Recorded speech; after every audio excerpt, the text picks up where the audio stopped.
I want to do something. You've dropped a bunch of truth bombs, golden nuggets, and information on us today. I want to learn a little bit more about you. We're going to play a game. We're going to play a game of this or that. I'm going to give you two choices. You can choose one or the other, but not neither or both.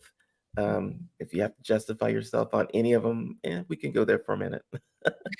Let's start out easy, then we'll get a little medium, hard questions, and maybe hard questions, and let's just see where we go with it, This Kim. is gonna be good. Okay, easy. Just and you decide the context of how you want to answer these. Okay, documentaries or feature films? Documentaries all day. I've made All day. documentaries. Yeah. What's your favorite documentary, by the way? Oh, well, more recently, not most recently, but more recently, what Hulu put out on the 1619 project. Okay, um, Silicon And Valley or anything that Hollywood? I'm sorry, Go anything ahead. that Ava DuVernay puts out, Uh-huh. anything. All right. Yeah. Silicon Valley or Hollywood? Well, I live near Silicon Valley. I cut my teeth in Silicon Valley. It's what Uh-huh. I know. And I also know the underbelly of Silicon Valley, so I'll take it. Okay. Lecturing or consulting? If lecturing is teaching, then that's the way I'll go. Okay. How about Discovery Channel or YouTube? Discovery Channel. Yeah, I love Discovery Channel, by the way, just I put saying. documentaries on Discovery Channel, so I'm a little biased. Yeah. Yeah. Individual coaching or team workshops? Mm. Okay. As a receiver, individual coaching. As a teacher, group. Okay. How about classroom learning or real world application? Real world application. That's what's accessible to everybody. Okay. How about writing a DEI guidebook or hosting a DEI podcast? I like conversation. I'm going to go with the podcast. Start talking with people, right? Yeah. Yeah. Mhm. As far as public speaking, international conferences or local workshops? Oh, I just got back from an international conference. It was incredible for me as a presenter to be amongst, these world academics. But if I'm not being a part of the presenter, then I would say a local workshop. But I want representation. There has to be representation. Okay. Okay, DEI in startups or established corporations? Much harder to dismantle in established. Mhm. There's much greater hope if it's in a startup. Okay. Um, how about short-term ROI or long-term cultural change? Well, actually, you win if you go with the long-term cultural change, then you're going to get short-term wins along the way. Okay, nice way to look at that. Because if you Text, want DEI as an outcome, you have to have it as part of your process. nice. How about textbook theories or street smart practices? Street all day. Yeah. This is all tied to the first question about documentaries, by the way. Is it? Okay. Explain that. Go ahead. I want to hear about that. How's it tied? Because I mean, you're talking about the street smarts or the Mhm. out of the classroom. It's like and is it a podcast or a guidebook? It's like it's stories. It's people telling their stories. This is something that everyone has access to. Yes. Not everyone has access to classrooms, and there's standards and metrics within classrooms that are not equitable to everybody. Whereas just somebody coming in and being able to be super street smart about something, I'll take that all day, every day. And so, as a documentarian, it's about telling the truth. It's about even the good, bad, and the ugly, Uh-huh. and seeing what the story is that needs to be told, and just turning on the mic and hitting record. Okay. Okay. I like that. I love stories. I write. I love to tell stories. So, um, how about DEI as an organizational requirement or as a moral imperative? Well, slavery was justified as moral. So Mhm. moral can be a little subjective when it comes to this particular topic. So I think there's a requirement for to be successful in your performance metrics in your job to have inclusion, for example, to make best efforts to diversify your team. So I think we already have requirements for our job in order to see what is successful or what makes you capable for that next promotion. And Mhm. DEI absolutely should be, skills that are baked into our performance metrics. Okay. I'm going back and forth with this myself right here on the focus on language or focus on behavior. Language leads to behavior, my friend. Okay. So start with language and have the behavior change. Okay. Uh, Consulting skeptics or preaching to the choir. Um, right now, my focus is on preaching to the choir because Okay. they're struggling. They're struggling with the backlash. Okay. Um, let's do some thought provoking. How about focused diversity or organic inclusiveness? It's Forced not. diversity. Sorry, forced diversity or organic inclusiveness. Yeah, if it was organic, we wouldn't be having this conversation. So we have to resist and mitigate the influences of unconscious bias and systemic and institutional racism and all the isms. Hmm. So it can't be organic, at least not at this time. So I wouldn't call it forced, but I would say it's a requirement of your job. I think it's sad that it's not organic. Oh, Um, absolutely. Absolutely. And that's part of the hard truths that we're struggling with is yeah. that we think that and some people within organizations, especially leaders, think it is organic. And it's like, it's not.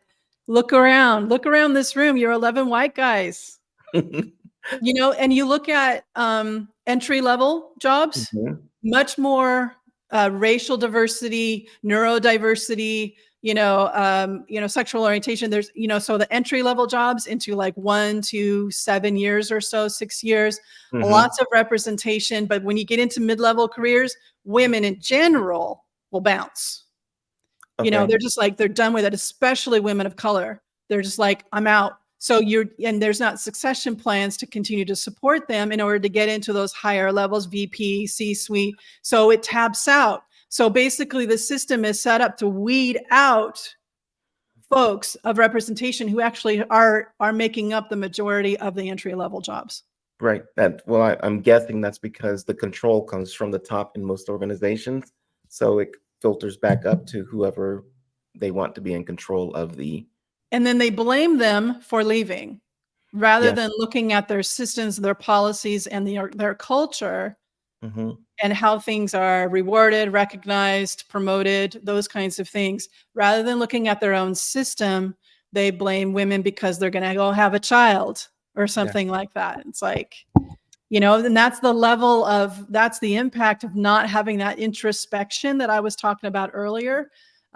It's really hard for us if we haven't been taught to kind of be in touch and Mhm. be honest about what's going on and being able to hear feedback we may not want to hear, but it's the boldness of the leadership is these are the times, Michael J, when our character is forged. Yes. So we're making a decision from now until the US presidential election.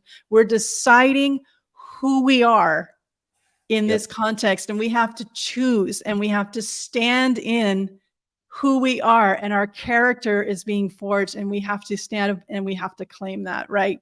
This Yep. is this is that time. There's a lot of stuff that seems far away in our history books, but we are in history right now, and we as organizations, especially communications and organizations, are shaping that experience.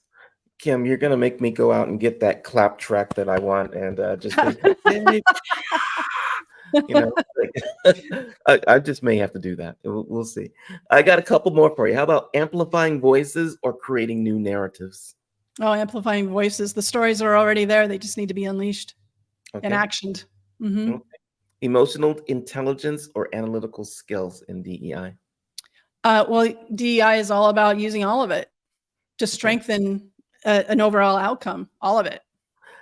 Gotcha. Last one. I'm wondering if this is kind of super salad here, but cultural assimilation or cultural pluralism? Oh, assimilation. Ah, God, that I can't stand that word. Okay. Because I mean that relates to what we were talking about earlier on belonging, how people will put belonging in there. There's so much data and research that talks about just because somebody, like, oh, here's an example. I Mhm. was working with the Navy, an affiliate of the Navy. They were putting out something for Hispanic Heritage Month. The first colonel, who's Latino, X, Y, and Z, did a whole thing around it. And I said, well, you need to go deeper than that. You need to talk about the social constructs of creating why it took only 10 years ago for that person to reach that level. Mhm. So don't just praise the guy who probably put up with so much shit Yep. to get to where he is. And then he might have had to, had to assimilate, I'll use that word, and give up and code switch and give up so much of himself in order to get to that level. So Absolutely. there's this adaption that happens. So I don't want assimilation, Yeah. but we need to name it where it shows up, and that's part of the E. That's the part of equity. Gotcha. This has been an absolutely fascinating discussion, just listening to you and being able to understand more. I hope the audience got some golden nuggets out of it. I'm sure they did. People should stay in contact with you. And we're going to throw up some of your websites. We've got communicatelikeyougiveadamn.com. So for everyone who's just listening instead of watching, it is communicatelikeyougiveadamn.com. On LinkedIn, you are at DEI Communications, Kim Clark. That's communications with an S, Kim, KIMCLARK. And then on YouTube, you are at Kim Clark Communications. And you are definitely over on the Instagram also at Conscious Communicators. Conscious Communicators. Thank you so much for being on. It's been an awesome time. It's really been an honor to be with you, and thank you for those wonderful questions. I really am appreciative being a part of your work. Well, thanks a lot. And we're gonna have to have another deeper conversation on indigenous people and DEI. They don't even have a word for DEI, I'm sure, for most indigenous cultures, I'm guessing. So thank you very much, They don't need everybody. We will it. see you again in the future. And check us out on afunnywayoflooking.com. We're all over the place at Instagram, Facebook, TikTok, and YouTube at A Funny Way of Looking. And definitely subscribe to us so you can get more of this. We're going to have more of Kim over on the website. This interview will be there. We're going to have an article about her, all kinds of fun stuff. So we'll catch everybody in the future. All right. Follow Thank Michael J. Thank you, everybody. you. Thank you.